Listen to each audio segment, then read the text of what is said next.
Oui, petit pays, moi je ne vous aurais pas posé la première question de parfait parce que j'ai essayé de compter. À l'époque, avant vous, en matière de Makossa, c'est Missingo qui avait le plus grand nombre d'albums. Mais il y a longtemps que vous avez dépassé ce nombre d'albums. Ma première question, quel est le musicien camerounais, ou Makossa particulièrement, qui vous a le plus marqué? Les aînés m'ont tous marqué. Parce que à l'époque, non seulement ça, tous étaient invités chaque année à la présidence pour chanter devant le chef d'État. À l'époque. C'était déjà un honneur et une reconnaissance. Donc, aujourd'hui, on ne voit plus ça. Donc, ce qui fait que ça tue un peu le génie des grands, des aînés. Ils n'ont plus cette envie de faire la musique. Ils ont des maquettes, mais aujourd'hui, ils ne veulent plus sortir des albums parce qu'ils sont découragés, en fait. Alors que devant, on devait les encourager, comme à l'époque. Il y avait des fleurs musicales, des festivals camerounais et tout le monde chantait devant lui avec, c'était vraiment quelque chose de bien. Mais, alors, les aînés avaient un message. Ils avaient une histoire, il y avait quelque chose à raconter, il y avait quelque chose de profond. Donc, tous m'ont marqué, en fait. Tous ces grands-là, tous m'ont marqué, et ils me marquent toujours. C'est la raison pour laquelle j'ai des très bons rapports avec eux. Oui, avec eux, parce que, voilà, ils savent que, bon, moi, c'est autre chose, mais c'est d'abord eux. Oui, mais vous avez une particularité, hein, je vais vous taquiner. Dans la musique en général, on savait que celui qui choisit de faire la musique est un fainéant, un voleur. Il a raté sa vie. Il a raté sa vie, il n'investit pas, il reste habité en famille.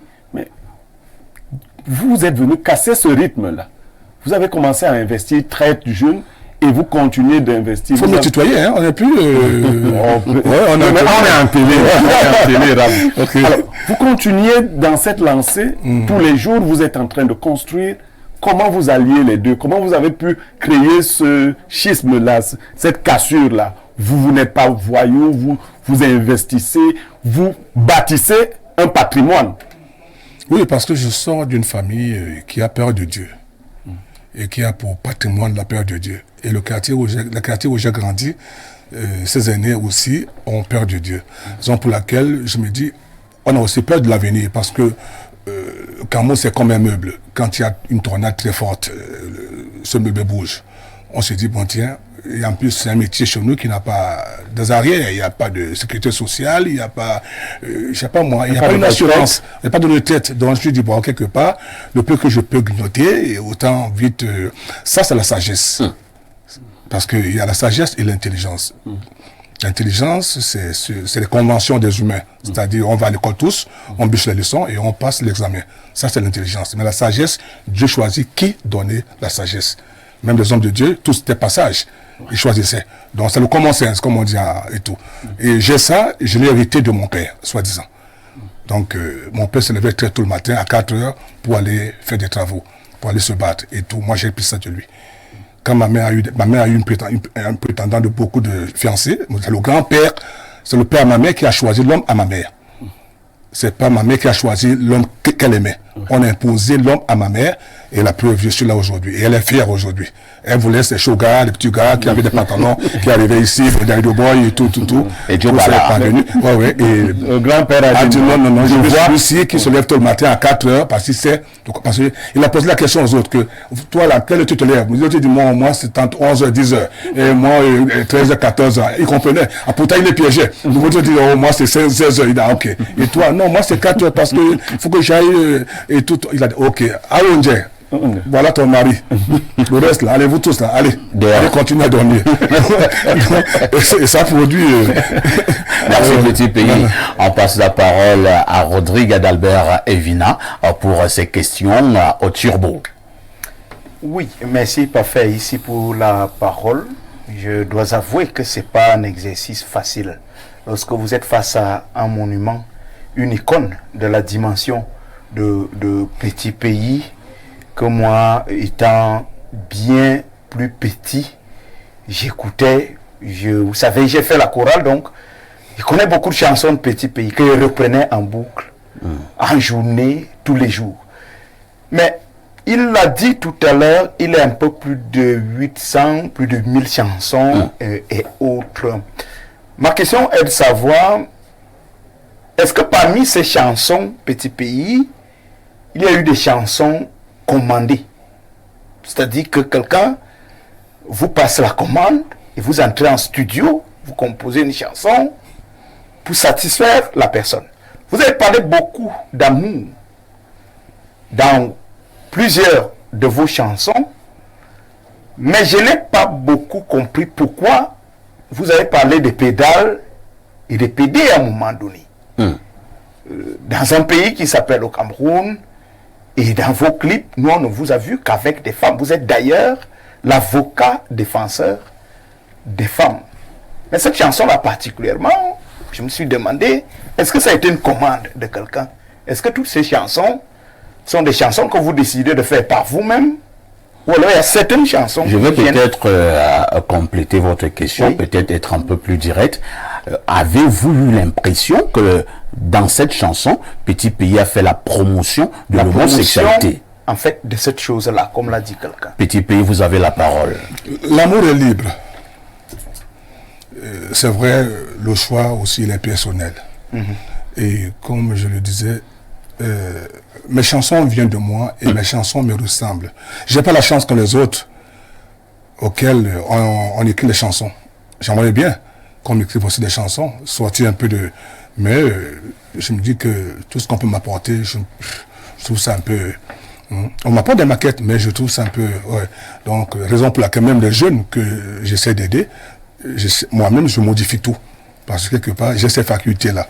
Oui. Vous savez, naître dans un pays comme le Cameroun est un petit problème. C'est un petit problème parce que... vous regrettez d'être Camerounais? Surtout quand on fait ce métier-là. Tous mes amis, d'ailleurs, ont des passeports diplomatiques et ils sont reconnus, ils ont des avantages. Le pays, Cameroun aussi, c'est un pays bien, d'une part, mais je me dis qu'on pouvait on pouvait faire beaucoup plus avec ceux qui font des efforts. Dans ce métier, c'est comme ici, il y a des planteurs, il y a des plantons, il y a des parasites, il y a un peu et tout. C'est pareil dans la musique. Il y en a qui ont cette force d'aller exporter, comme les Franco ont fait, exporter notre musique à l'extérieur, l'imposer à l'extérieur. Les Franco, les Rochereaux ont exporté leur musique. Mais nous, on se dit souvent que voilà, la plupart de nos gens qui ont brillé à l'extérieur, on les appelle grands. Mais on oublie qu'ils ont pris la musique étrangère, une musique qui a son histoire. Qui a son histoire, comme le jazz, ça a son histoire, avec son esclavage et tout très bien. Et quand on associe ça avec des chansons, avec le chant camerounais et tout, ça passe. Mais nous autres, on a du mal parce que on a trouvé que beaucoup d'années n'ont pas imposé nos styles à l'extérieur. Ça devient très difficile pour nous. Le Sénégal, le Soundou et autres ont imposé les tam-tams chez les Blancs ont obéi, ils se sont alignés. Mais nous autres, on a pris les rythmes d'ailleurs et chanté en patois. Et on se dit que voilà qu'on est grand. Non, moi je pense pas que c'est ça. Il faut tracer la voie, c'est-à-dire amener ce que vous avez chez vous, ou c'est le folklore, et l'imposer aux autres. Et l'imposer aux autres, là, vraiment, on vous respecte à 100%. Mais si vous prenez une musique qui a son histoire, le jazz, avec, on connaît, le jazz et tout est bien, et tout chante en camerounais, c'est pas mal, c'est bien. Ça passe, c'est une fusion. Mais tu n'as pas tracé la voie. Et tout, donc c'est un peu ça. Donc nous, on est arrivé, nous, à fait ma génération, on a trouvé une difficulté de jouer en live, ailleurs, s'imposer, essayer de se battre. C'est pas facile, on trouvait qu'il y a que le problème. À l'époque, à Paris, il y avait que les Congolais qui jouaient en live et non les Camerounais. Moi, je viens, je dis, comment il y a un problème, pourquoi nous on joue pas en live, pourquoi on exporte pas notre musique dans des provinces, dans d'autres pays, et qu'on puisse... Bon, il y a aussi un problème de langue. Un pays qui n'a pas sa langue n'accompagne que les autres. Je me demande et j'espère qu'on pourra avoir une langue au Cameroun un jour. Parce que tant qu'on n'a pas de langue, une langue officielle à nous, au Cameroun, on ne sera pas un. Quand vous dites qu'on est un indivisible, c'est faux. Il faut qu'on ait une langue à nous qui nous permet d'être ensemble. La première nous par une langue qui a fait 6 000 km. Ce n'est pas normal. Dans toutes les frontières où je traverse, on me demande, mais pourquoi vous ne parlez pas votre langue? Mobutu s'est battu pour ça aujourd'hui. On regrette Mobutu aujourd'hui. On ne refuse pas les dialectes dans des périphériques, dans des villages. C'est bien beau. Mais il faut qu'on ait une langue pour qu'on soit unis, pour qu'on soit amour. Les Camerounais ne s'aiment pas. Il n'y a que de l'hypocrisie en amitié au Cameroun. Parce qu'on n'a pas une langue qui nous permet d'être un. Et tant qu'on n'a pas ça, y compris la monnaie, hein, tant qu'on n'a pas ça, on fait semblant. Raison pour laquelle on a des petites barrières et tout. Tous ces pays-là. La preuve qui chasse ça seulement fait tout le Cameroun.